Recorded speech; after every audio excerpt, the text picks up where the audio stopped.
Imagine viver em uma terra estranha, que inicialmente te oferece acolhimento, fartura e proteção.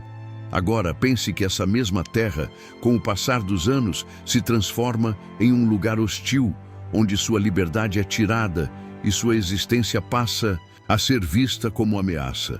É sobre isso que vamos falar hoje. Bem-vindo ao canal A Bíblia em Capítulos, onde contamos as histórias mais profundas e emocionantes das Escrituras Sagradas, capítulo por capítulo, com o propósito de tocar sua alma, despertar sua fé e revelar os detalhes que talvez você nunca tenha percebido. Se você acompanhou o episódio anterior, viu como a história de José, filho de Jacó, ou melhor, filho de Israel, pois foi este o nome que Deus deu a Jacó, culminou em reconciliação, perdão e redenção. Jacó, que agora carrega o nome de Israel, representa a origem da nação hebraica.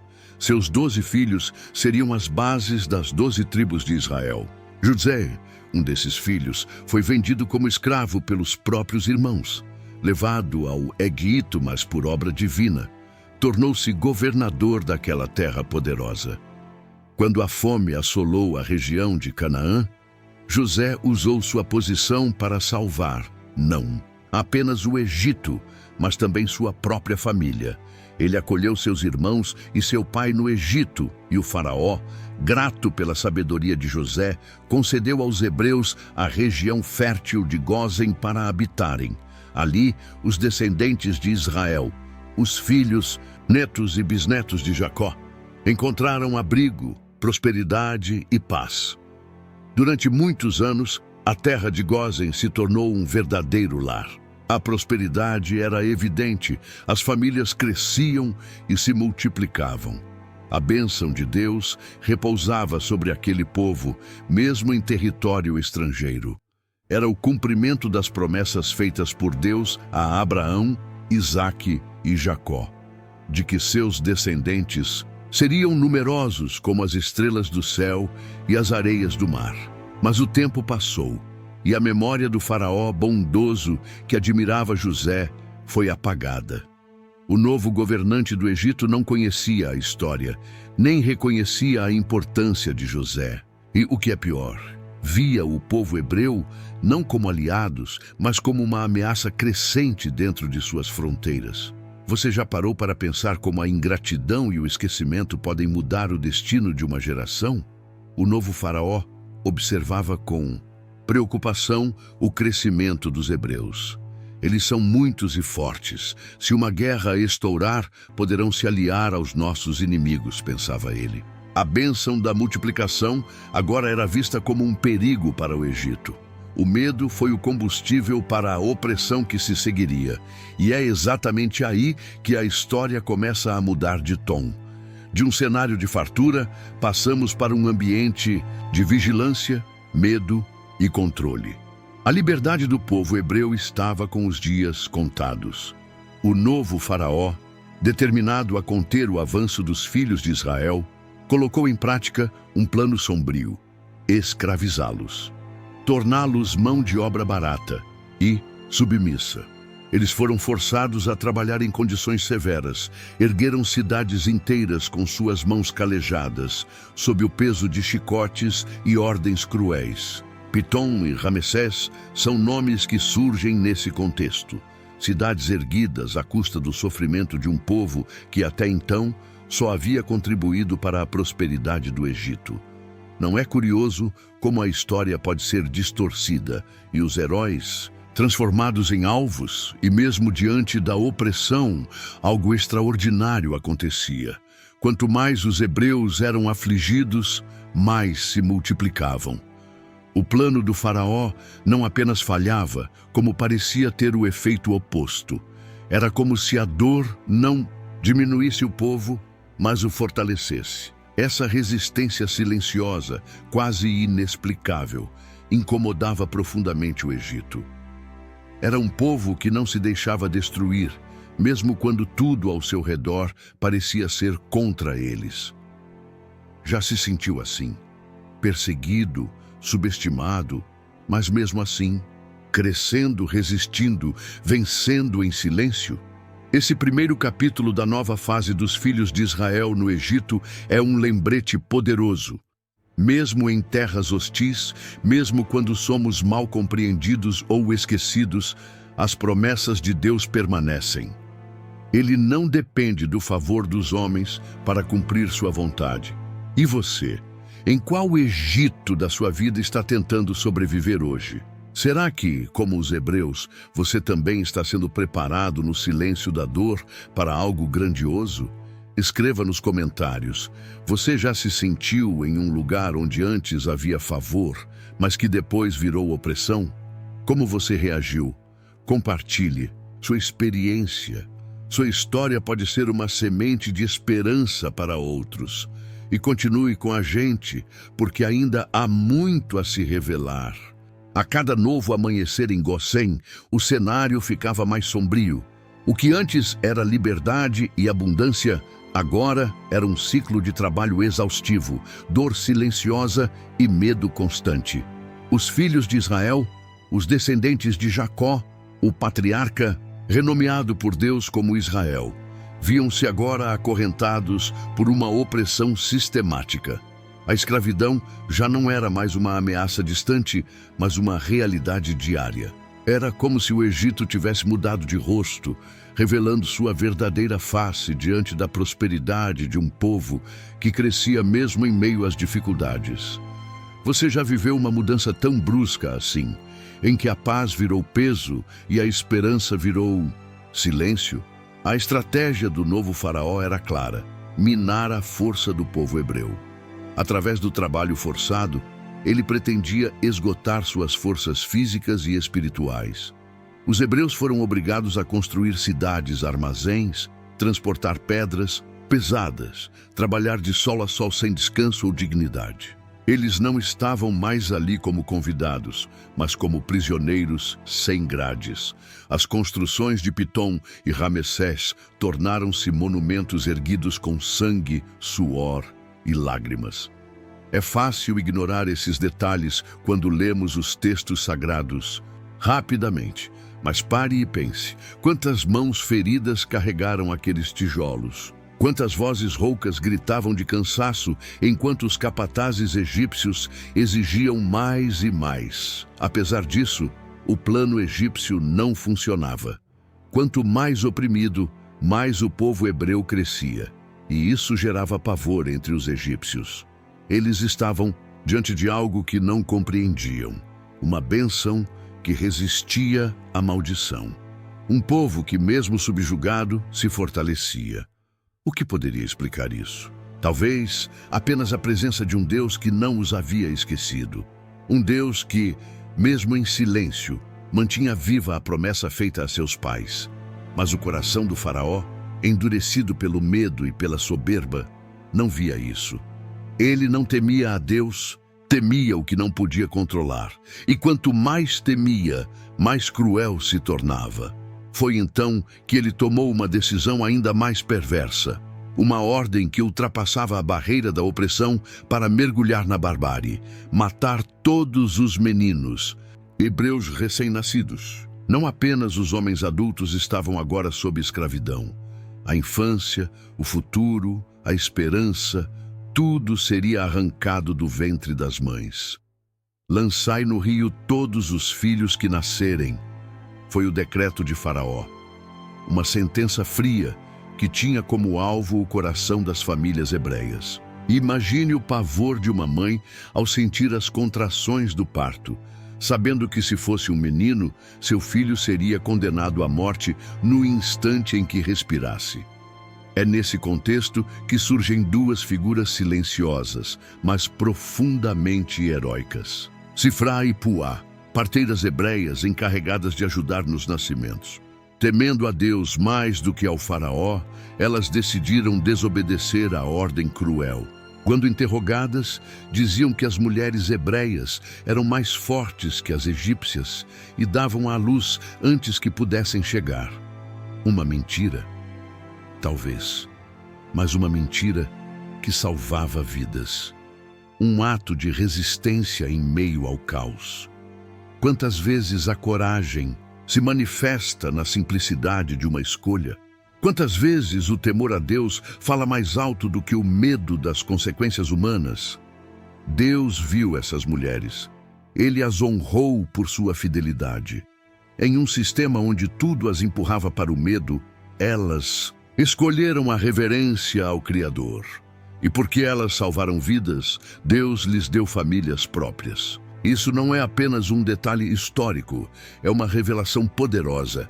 Em tempos de trevas, Deus levanta vozes que se recusam a se calar. Ele honra aqueles que escolhem a vida, mesmo quando a morte parece ter vencido. E você? O que faria se estivesse no lugar de Sifrá ou Puá? Seria capaz de se levantar contra um sistema opressor em nome da justiça e da fé? Talvez hoje você não esteja sob a tirania de um faraó, mas enfrente pressões, injustiças ou medos que tentam calar sua consciência. Você tem coragem de resistir? De manter sua fé mesmo quando tudo ao redor grita o contrário? Escreva nos comentários qual foi o momento em que você precisou escolher entre o medo e a obediência a Deus. Sua história pode ser a centelha de esperança que alguém precisa ouvir hoje. À medida que a crueldade do Egito se intensificava, parecia que toda a centelha de esperança estava prestes a ser apagada. A escravidão sufocava os dias dos filhos de Israel. A ordem de matar todos os meninos recém-nascidos hebreus mergulhou o povo em um estado de luto silencioso. Imagine viver com medo do próprio ventre. Imagine uma mãe escondendo sua gravidez, torcendo em segredo para que nascesse uma menina. E ao ouvir o primeiro choro do bebê, descobrir que era um menino e que esse choro inocente podia custar-lhe a vida. Era um tempo em que amar um filho era também temer perdê-lo. Você já viveu um amor assim? Um amor que nasce já ameaçado pela dor? E foi nesse cenário de morte que Deus começou a escrever uma história de libertação. Uma mulher da tribo de Levi deu à luz um menino, e ao vê-lo, viu que era especial. Talvez todas as mães digam isso sobre seus filhos, mas essa mulher sentiu que havia algo além naquele pequeno.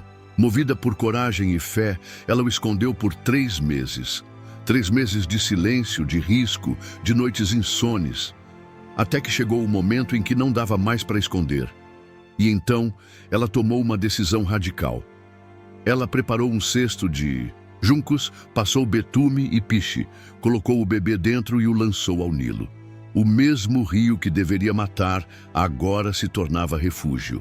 Essa mãe era Joquebede, seu filho, Moisés. E sua atitude, uma das mais sublimes manifestações de fé nas Escrituras. O cesto flutuava nas águas turvas do Nilo, mas era carregado pelas mãos invisíveis do Deus de Israel. Você já teve que soltar algo ou alguém nas mãos de Deus, mesmo sem saber o que aconteceria. Já entregou sua esperança a um rio, confiando que ele saberia onde levar.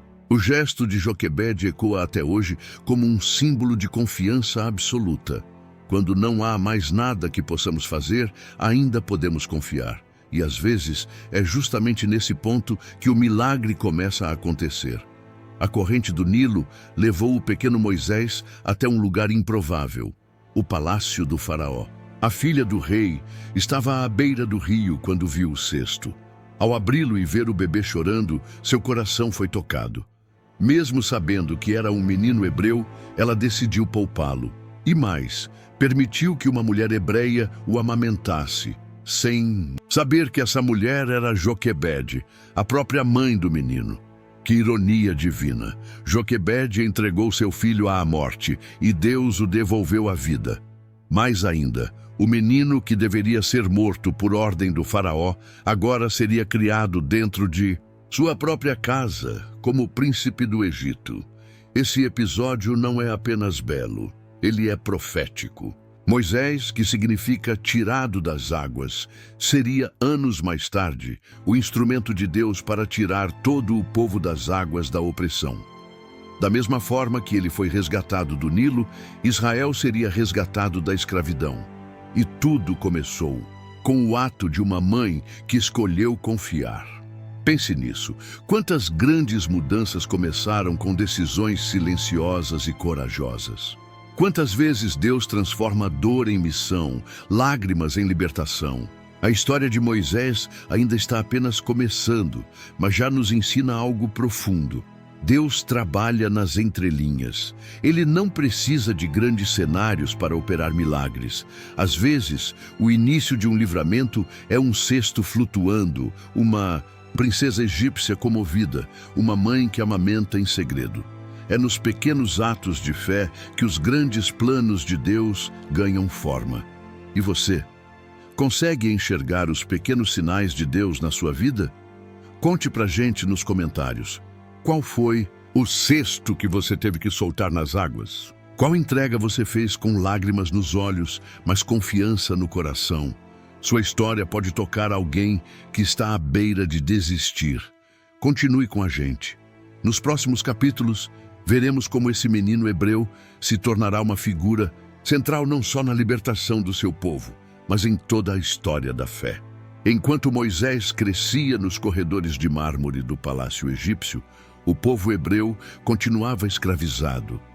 Ele, um filho de Israel criado como um príncipe egípcio, era ao mesmo tempo símbolo da providência divina e testemunha silenciosa da dor dos seus irmãos. Os gritos dos hebreus ecoavam entre os tijolos que moldavam as cidades-armazém, mas ninguém em poder os ouvia. Ninguém, exceto Deus. O mesmo Deus que fizera aliança com Abraão, Isaque e Jacó. O Deus que prometera uma terra, um povo numeroso, uma bênção eterna. E agora, quando tudo parecia calar essas promessas, o céu começou a se mover. É nesse ponto da narrativa que acontece algo fundamental.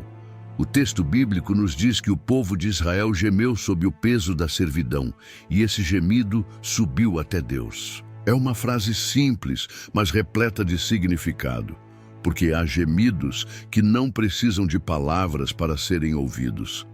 Há dores que não precisam ser explicadas para serem compreendidas pelo Eterno. E esse momento marca uma virada espiritual. Deus ouve, lembra-se, vê e conhece. Você já viveu esse tipo de oração? A que é feita em silêncio, com lágrimas escorrendo em vez de palavras? Esses 4 verbos, ouvir, lembrar, ver e conhecer, descrevem o coração de um Deus que não se distancia. Ele ouve o gemido, lembra da aliança, vê o sofrimento e conhece a aflição. Isso não é apenas narrativa, é revelação. É a certeza de que mesmo quando parece que Deus está calado, Ele está profundamente envolvido. O tempo dele não é o nosso. A resposta divina nem sempre vem no nosso ritmo, mas ela sempre vem no tempo certo. O que você tem clamado em silêncio? Em quais áreas da sua vida você está esperando que Deus veja, ouça e haja? Enquanto os homens ignoravam os lamentos dos hebreus, Deus os guardava em sua memória. E essa memória divina não é passiva, ela é ativa, viva, eficaz. O tempo de libertação começava a germinar no invisível. Ainda não havia milagres espetaculares. Ainda não haviam pragas ou mares divididos. Mas havia um mover espiritual em curso. A aliança com os patriarcas estava prestes a se manifestar com poder. O que parecia esquecido estava apenas em processo de amadurecimento. Isso te lembra algo em sua vida? Algo que você achava perdido, mas que Deus apenas estava preparando? Moisés, mesmo no conforto do palácio, carregava em seu DNA o sangue de um povo escravizado. Seu coração, embora moldado entre os nobres, batia por seus irmãos hebreus. Em breve, ele seria chamado para um propósito que mudaria o curso da história. Mas antes disso, havia o silêncio. Havia o tempo de espera. Porque antes do agir de Deus, quase sempre há um período de preparação. E talvez é nesse ponto que você esteja agora. Às vezes achamos que Deus se esqueceu de nós, quando, na verdade, Ele está preparando o cenário perfeito para agir. Essa parte da história é também uma lição sobre como a dor coletiva pode gerar um mover espiritual. O clamor não foi de uma só pessoa, foi de um povo. E isso nos ensina algo poderoso, que há momentos em que precisamos nos unir em oração, em súplica, em fé. Que há clamores que Deus ouve quando vem da unidade dos seus filhos. O que aconteceria se nós hoje, como cristãos, nos uníssemos com o mesmo fervor? Que tipo de resposta o céu enviaria? Nos diga nos comentários. Você já sentiu que sua oração foi ouvida mesmo sem ter dito uma só palavra? Já sentiu a presença de Deus no meio da sua dor? Compartilhe. Às vezes, é no testemunho de um irmão que encontramos força para continuar, esperando. E continue com a gente. O próximo capítulo da história trará um chamado, e com ele a promessa de libertação que há tanto tempo era esperada. À medida que o tempo avançava, o Egito se tornava mais do que uma terra estrangeira para os filhos de Israel. Tornava-se uma prisão espiritual e emocional. O povo escolhido por Deus, que havia chegado àquela terra como família de um governador respeitado, agora gemia sob o peso da escravidão. Aqueles que haviam caminhado com José em tempos de abundância não estavam mais vivos. A geração que conheceu o favor do faraó havia partido. Restava apenas a memória das promessas e o fardo da realidade cruel. Mas mesmo na escuridão mais densa, uma chama continuava acesa. A fé, uma fé herdada, transmitida de pai para filho como um fio invisível que ligava as gerações ao Deus de Abraão, Isaque e Jacó. Já se perguntou se essa fé antiga ainda pulsa dentro de você? A história até aqui não é sobre milagres visíveis, mas sobre resistência silenciosa. Sobre a coragem das parteiras, a sabedoria de uma mãe, a sensibilidade de uma princesa, o clamor de um povo. Tudo isso forma o tecido que sustenta a narrativa da libertação. Deus estava costurando os detalhes com precisão. Ainda não havia feito sinais no céu nem aberto o mar, mas já estava agindo. A mão divina operava nas margens da história, onde o olho humano ainda não alcançava. E essa é uma lição eterna. Deus nunca está ausente. Ele apenas trabalha em silêncio quando o cenário ainda não está pronto. Neste ponto, é impossível não fazer uma pausa e refletir. Quantas vezes nos sentimos como os hebreus, escravizados por rotinas que nos consomem, por relacionamentos que nos ferem, por sistemas que nos oprimem. Quantas vezes olhamos ao redor e sentimos que a promessa de Deus parece distante demais? Talvez você esteja nesse estágio agora, vivendo entre o que Deus prometeu e o que você ainda não vê. E é aí que esse capítulo da Bíblia toca mais fundo. Ele nos ensina que a fé não depende do que sentimos, mas do que sabemos. Sabemos que Deus ouve, sabemos que Ele vê, sabemos que Ele conhece. Os filhos de Israel não sabiam que Moisés havia nascido. Não sabiam que estava sendo educado no palácio. Não sabiam que Deus já preparava a libertação que tanto ansiavam. E isso revela uma verdade espiritual profunda. Deus começa a responder antes mesmo que a gente perceba. Ele trabalha nos bastidores, escreve em silêncio, molda o cenário invisível. O que você faria se soubesse que a resposta da sua oração já está em movimento, mesmo que ainda não tenha se manifestado? Teria coragem de continuar esperando? Essa história não é apenas sobre o passado. Ela é sobre você. Ela é sobre todos os que vivem entre o sofrimento e a promessa. Sobre aqueles que clamam em silêncio, que esperam em fé, que seguem acreditando mesmo quando tudo parece contrário. Os hebreus nos ensinam que a fé é mais do que crença, é resistência. É escolher confiar quando o cesto já está no rio, quando o opressor parece vencer, quando o céu parece distante. Mas é justamente aí que Deus começa a mover céus e terra. E então chegamos à grande lição. A opressão não é o fim da história. O Egito não é o destino final do povo de Deus. Toda escravidão tem um limite. Todo clamor tem resposta. Toda promessa tem cumprimento. Esse capítulo nos prepara para a grande virada, para o chamado que está por vir, para a ação direta de Deus que transformará a escravidão em liberdade. Mas antes do agir, vem o clamor. Antes do livramento, vem a dor. E é nesse entremeio que a fé se fortalece. Você está disposto a permanecer firme nesse espaço entre a promessa e o cumprimento? Deixe aqui nos comentários. Qual promessa de Deus você carrega hoje? Em que área da sua vida você precisa acreditar que o clamor será ouvido? Sua resposta pode encorajar outros que estão exatamente no mesmo ponto. Vamos caminhar juntos, nessa jornada bíblica. Ainda temos muito a descobrir, muito a refletir, muito a crer. Hoje, mergulhamos na transformação da história dos filhos de Israel no Egito, da fartura ao cativeiro, do esquecimento à opressão. Vimos como um povo abençoado foi reduzido à condição de escravo, mas também vimos como a fé, mesmo em silêncio, continuou viva. A história de hoje é mais do que um relato antigo. Ela é uma mensagem viva para os dias atuais.